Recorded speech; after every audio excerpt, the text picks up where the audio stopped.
Hello, welcome to the What's Up podcast. I'm Monica Hooper. Today I am joined by Derek and Jody Mears of March to August.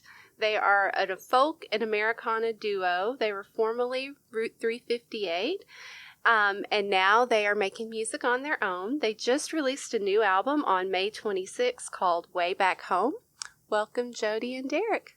Thank you. Yeah, Yes. thanks, Monica. Yeah, thank you. We're so glad to be here. I'm so glad to have you.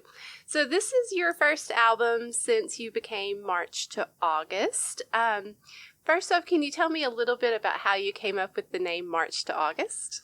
Yeah, we really Route 358 was basically our birth months. Through the 3, 5, and 8. Our daughter being born in May, and then it was Jody and I were March and August, and so. We felt that when 358 ended with Jade stepping away in December, it was kind of, we wanted to pay tribute, but we felt the sound was different, the configuration was different. We needed to retire the Route 358 name, and so we just kept the 3 and the 8, and it became March and August, and then we became March to August. Yeah, I loved it. One day I was working, and he sent me this text, and he said, because we've been passing around names a bunch. We were brainstorming for a long, long time. And he sent March to August, and I was like, oh my gosh, it just struck me. It was yes. Mm-hmm. Yeah. So it was just kind of like a eureka moment, like this is the name. It was, and it just, it's exciting. Just, I don't know where you come up with this. He's got these great creative, singer-songwriters. Not always. Bam. Every once in a while I get one right. Yeah. So that was pretty fun. Mm-hmm. Yeah. That was it. That was a neat day. It was like, okay, that's it. This is it. Yes. This is it. Yeah. So I kind of felt a pause when I described you as a folk Americana duo. So do you still describe yourself that way, or you know what? That is the moving target. I think it's very difficult for me as a songwriter to. I'm not good at staying in one genre all the time. It's like I'll write something that's very bluegrass. The next thing may be very folk. The next thing will have elements of pop. The next thing will be some mishmash of all those together with country thrown in there. So something rootsy, that even like on a banjo kind of take it back to like a ragtime, and it's so interesting. We genre hop like crazy. So we've kind of come with folk Americana, just trying to go because it kind of catches all the elements, I guess you say. Because if you kind of look into folk, there's traditional folk that's more into your bluegrass realm, and there's contemporary folk that has more pop elements, and then Americana is just kind of the catch of everything from country to blues and roots and everything in between. So it seemed to be the closest fit to go with folk Americana. Yeah. So Okay.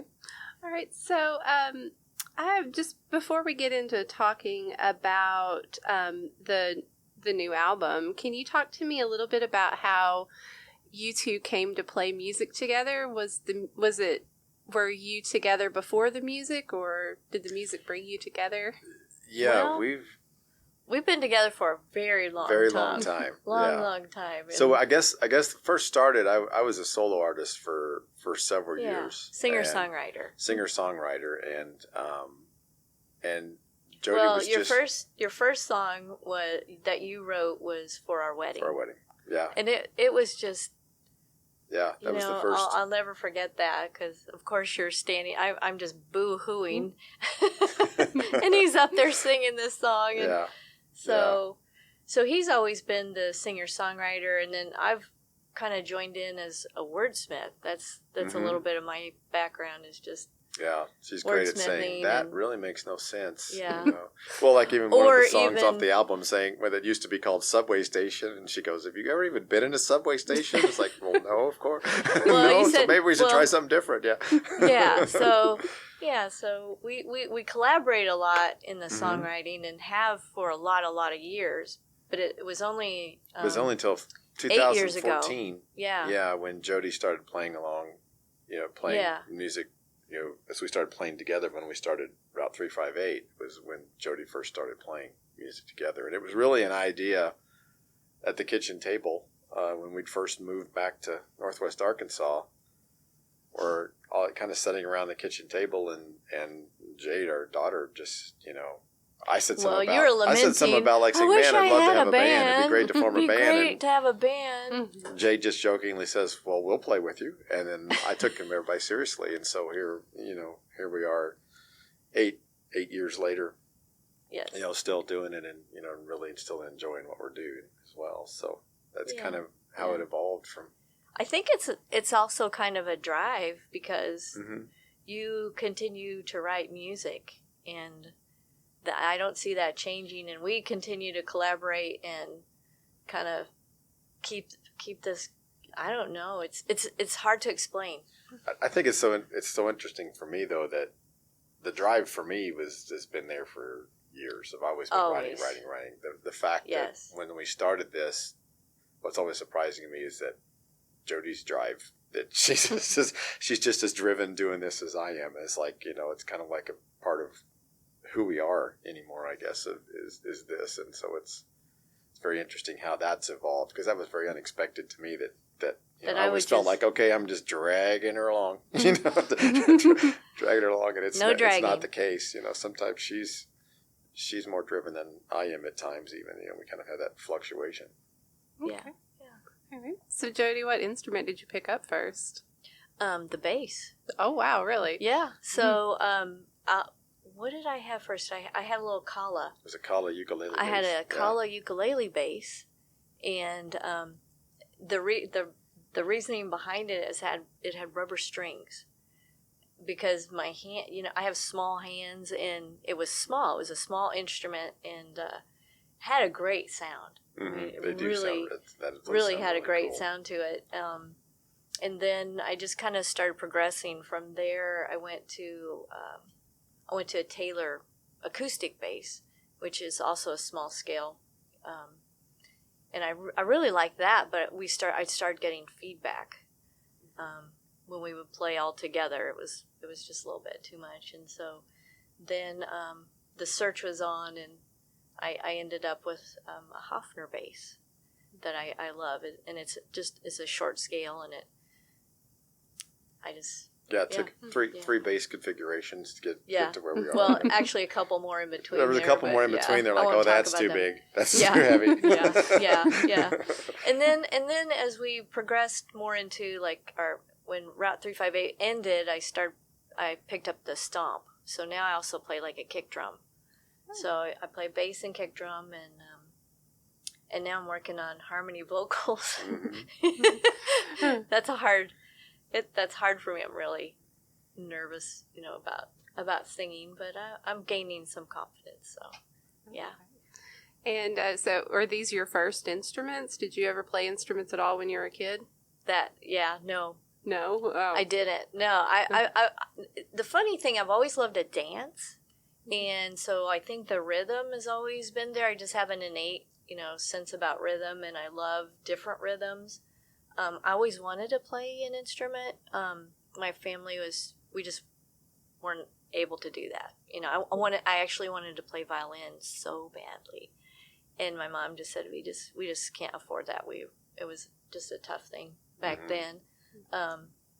So I've always been a big listener of music and lover of music and loving to dance. So the bass was kind of a good, I want to say, instrument for me to pick up and play. It was just a good fit. Yeah, it's been fun. It still is.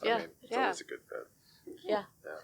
So how about you, Derek? How did you get started playing guitar? Oh, I was a little tyke. There's pictures of me standing on the living room audium and singing into an extension cord at 3, 4, 5 years old. So I've always been, I've been a singer since as long as I can remember. From the time I was a little kid, I was always singing. My mom would tell you this. I'm always singing. Always singing and always talking. Yeah, and my dad, played acoustic guitar, and so I kind of started that, kind of playing along with my dad when I was little kid, 8, 10, 12, something like that. And then really just started, then I went through my phase of being locked in my bedroom because I saved up enough money to buy an electric guitar and an amplifier that drives your parents crazy. That much volume. So I've really been playing guitar for since I was probably 10 or 12. And I've always been acoustic focused. I've had very few times that I've went into the electric. I've had a couple electric phases that last very little time before I'm back to acoustic. And then the banjo was kind of a relatively new thing.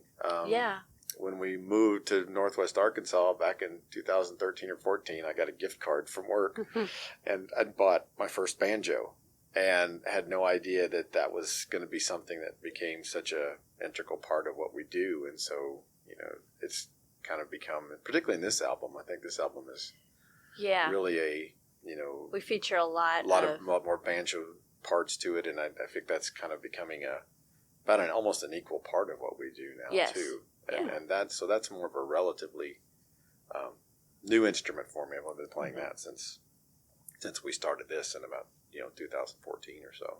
Okay. So since you started playing as Route 358, okay. Right. I started. The banjo was kind of introduced with Route 358. It kind of came in. Yeah. We were so jazzed about some of those songs. It was like, I don't know what it is, but we say you must write a murder ballad with the banjo. Yes, yeah. And true to form, most of our banjo songs, although we're starting to have some happier songs on the banjo. Finally. Yes. Or terribly sad ones. Yeah. Yes. That reminds me of another question I wanted to ask you about, or both of you about, is how do you know when you hear a story that this will translate well into a song? Oh, man. There are some that it's just like the story itself is so good it almost writes itself. Yes. I mean, we've had songs. The one that comes to mind in particular, and it's not on this album. It's we're in the process of re-recording some of the 358 material as a duo, and it's going to be on that album. But a song, Edna Pankey, just that song wrote itself because I had a gentleman in Eureka tell me the story of this woman who had taken matters into her own hands and shot her husband in the middle of broad daylight. And this is somewhere in the 1960s we could trace or so. And that story just like, it was one of those nights, it's like I come home at 2 a.m. That song was the biggest pieces of that song were together. So you have stories like that come along. It's like, this story makes a perfect song. And then there's lots of others that are like, here's an element of life and here's an element of fiction, and you throw those together and it comes together in a song. So there's pieces of reality and pieces of writer's license that go along with those, and it's always strange. I've never been a writer that could say, okay, I'm going to set aside Tuesdays from 8 a.m. to noon to write, or I've just never functioned like that. I've never been able to write that way of writing on demand. I think there's artists that are staff writers for publishing companies and things like that. It's like, I don't know how I could do that. Just have you go to an office and you sit down and you write songs all day. And it's like, to me, because yours are more influenced.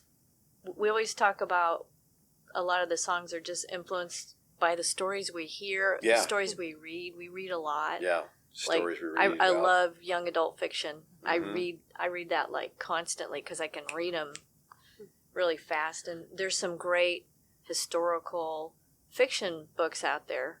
Like that's another project that we're looking into is we've got a book, and I've got to get permission, but we want to do a project. We've got at EP least on this 4, story. We've got at least 4 songs out of this, maybe this 5 book that could really be an interesting series to do, like a concept album based on this book. Kind of like when, I know years ago Nick Cave did a murder ballads album, and it's just so amazing. Yes. The whole thing. Yes.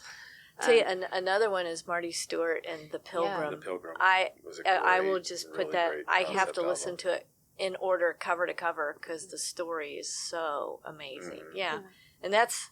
So you're thinking about something like that in the future? We've got 4 projects right now that we're just like, okay, what do we do about first? 4 songs into it, and there's a. I'm talking like EP, LPs. Oh, yes, as far as projects, yes. It's like, oh, holy cow, there's a lot right now. Yeah, trying to decide what the next course of action is, I guess. So. Yeah. That sounds like such a lovely problem, just being like, I have so many things to do. Yeah. Like I have, because a lot of people just struggle like getting to the idea itself and like, how do I build on this? So that's wonderful that you have a starting point. Yeah, and we're it's very fortunate. and it's really waves. I mean, I go through waves that I'll hit a stretch where I'll just write, an album in the course of 2 months, and then I might not write anything for 3 or 4. And then something comes back, and usually what happens is I also that album I'll write several songs, and then it's the editing phases are always the longest. The ones where you're like, I just can't quite get that's not quite the right word there. That's not quite the right chord progression. It's not what I wanted to do with that.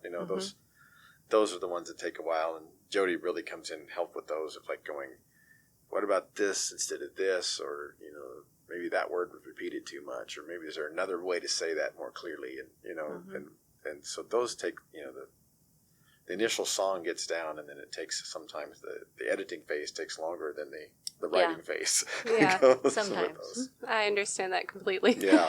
As a writer, you do know. Definitely. Yeah. They say that's, I think I had a Facebook post recently where I was like, they say revision is where the magic happens, and it's also where the ulcers happen.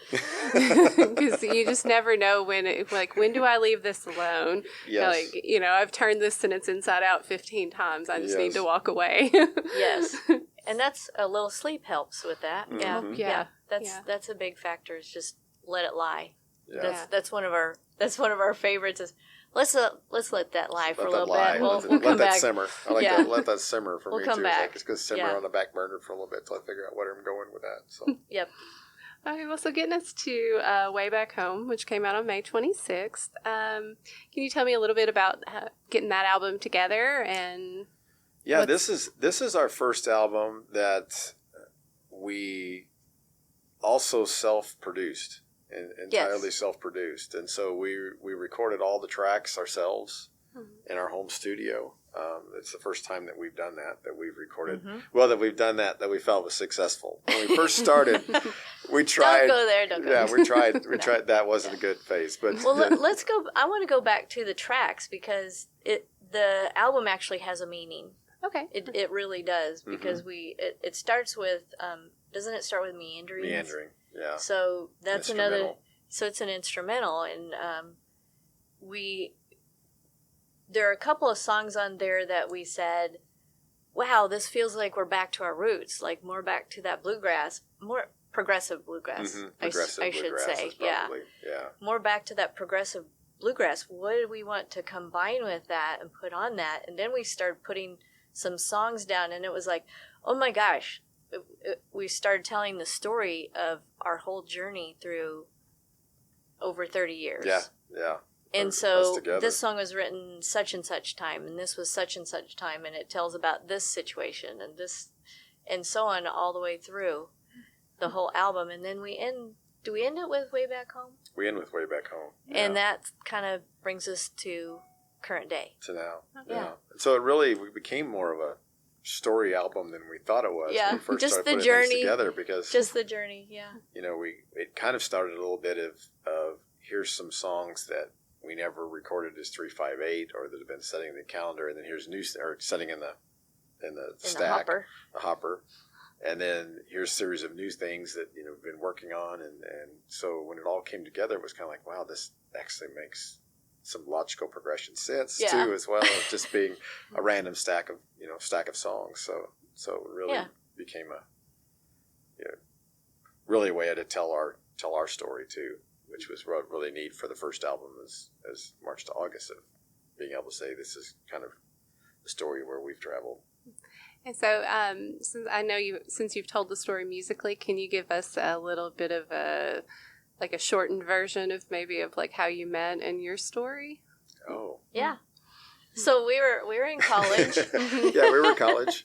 You don't have to say when. It's funny. I was going to say many years ago. We were in college, and I was actually dating one of your friends. Yeah. Mm-hmm. And he was awful. He was just awful. And then, seeing another person that he'd been involved with, and Derek said, hey, he's still kind of involved with her, and then it all came out. It was all spilling out. It was quite dramatic, and then we'd kind of been friends, just acquaintances and friends. We kind of ran in the same kind of circles, and then we just kind of ended up talking one time, just for hours, talking, and kind of haven't stopped since, probably. Yeah. But just kind of ended up talking and kept talking, and all of a sudden, just kind of, ended up together, just kind of. Well, and Railway Station, we call that our origin song, because it's a little more, the writer's license makes it a little more romantic. Yes, a little more romantic than the meeting in the meeting in the bar. Yeah. Like a railway station sounds much nicer. Say you met in a railway station instead you met in a bar. But that's kind of part of the writer's license with that. And then from there, I mean, we changed the setting on that, and that really turned that song into an interesting song. And then the second verse into just kind of the storytelling of how we were engaged, and then that kind of thing. And we dropped a verse out of it just to kind of make it a little more listenable, as many do. Manageable. I mean, there's like songs that had 5 verses that now have 2, and But, and then we kind of cap that off as you go along. So when you first start a relationship and you just feel like there's something special there, and you don't want to mess it up, and you don't want to overstep, and you don't want to chase them away. So we have the song Reasons that comes in a little bit later. And that's kind of that idea of, when we hit that stage of like, okay, I'm afraid to say something. If you're afraid to say something, are we going to say, who's going to say it first? Are we going to say run something? the other one off? Is it going to be, Yeah, that song kind of and we experienced a lot of that through time, just experience-wise, Yeah. So we hope that people identify with those, because I think a lot of us have been through that. That new relationship and that kind of thing. Music has kind of always been a part of that, though, from the beginning. I mean, before you were playing music, between the two of us, music was always there. There was this. Yes. I remember when we first met, riding around in the car in the cassette tape days, and oh my gosh, the we were like catalog sharing of our each cassette tapes were like the spectrum that was, we had everything from the Bodines and this to the Smiths to Dan Fogelberg to Stevie Ray all Vaughan. of these, Everything, every Johnny genre Cash. imaginable. So I guess it makes sense now that as we're playing music together, that it's hard to stay in this one specific vein of genre, because we've always been that way. We've listened to such a variety of stuff, and influenced by so much. But. Yeah, exactly. So what song are you going to play for us today on the podcast? Well, we've been talking about that. We've been talking about that one. We've been thinking. Should we do Way Back Home? I think we'd probably Way Back Home do the expectedly the title track. Yeah. Yes. All right. Well, I can't wait to hear it. Thank you both so much for joining me today and telling me your stories. And thanks. Yeah, thanks so you, much Monica. for having us. Thank you. Thanks for having us. We're March to August, and this is the title track off our brand new album called Way Back Home.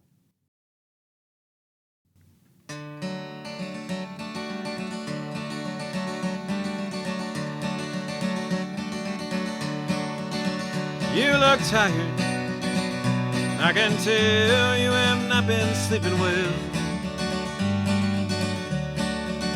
You can't turn on the movies in your head and the stories that they tell.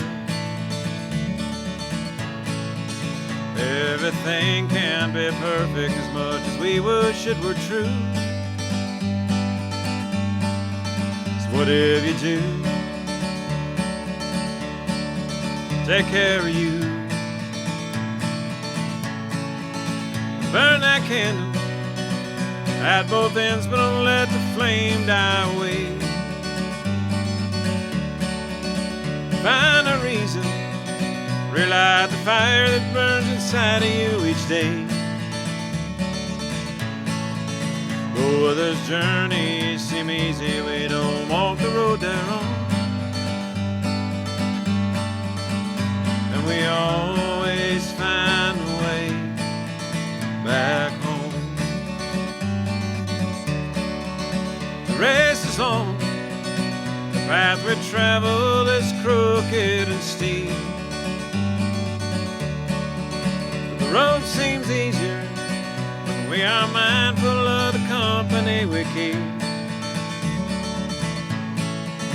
Don't let others change where you're going. Stay on the highway that you're on. Keep the faith, because you're strong. Burn that candle at both ends, but don't let the flame die away.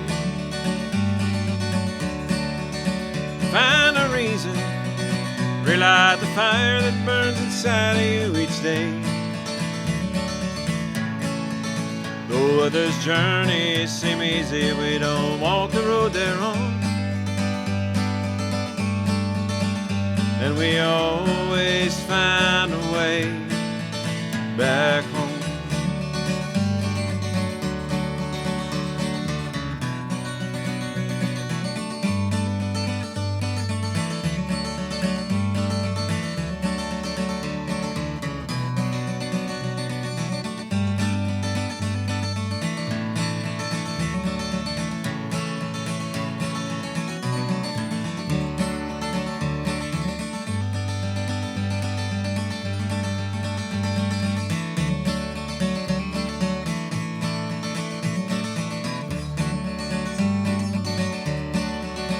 Burn that candle at both ends, but don't let the flame die away. Find a reason, relight the fire that burns inside of you each day. Though others' journeys seem easy, we don't walk the road they're on.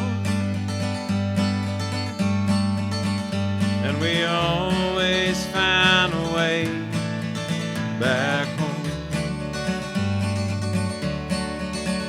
We can always find our way back home.